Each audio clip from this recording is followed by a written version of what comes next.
Hello दर्शक नमस्ते, good morning everyone. हामी टक्क आज छुट्टी भएर सब साथीहरू बाहिर निस्किँदैछौँ। ट्रेकिङ यो चाहिँ तपाईँको नेपालको हिमाल जस्तै देखिने एउटा डाँडा काँडा हेर्नुहोस्। ऊ चाहिँ हाम्रो रोशन, एकराज।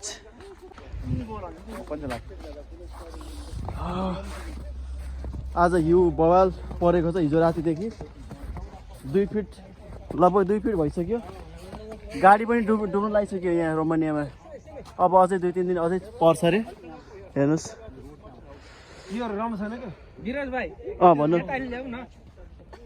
ऊ चाहिँ हाम्रो जीवन दाइ होइन, केही जाओस् न लाइन। चिसो मौसमको चिसो मौसम छ होइन, साथीभाइहरूसँग सबैको राम्रो इन्जोयमेन्ट भइरहेको दाइहरूले उता फोटो ल। अनि यसै कुरामा नेपालमा अनि भोट केमा दिनुहुन्छ? यसो फ्यामिलीलाई पनि यसो फोन गरेर भन्न पर्यो।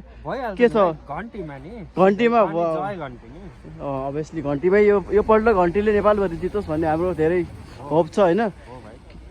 अनि यता हाम्रो ऊ चाहिँ फोटोग्राफर चाहिँ हाम्रो रोशन श्रेष्ठ।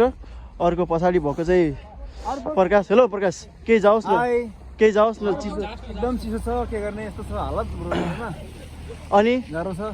नेपालमा चुनावीको माहौल छ, अनि केमा भोट दिने उसमा छ? घन्टी बजाउने हो नि त। है तेरिका, ल है ल, यसो घरमा पनि फोन गरेर भन्नु पर्यो नेपालमा सबले घन्टीमा। दाइ चाहिँ गएर वनमा गएर कठोर तपस्यापछि शक्ति प्राप्त गरेर बाहिर आउने बताएका छन्। हेर्नुहोस्, आजबाट सुरु भएको छ दाइको कठोर तपस्या। ल त है त।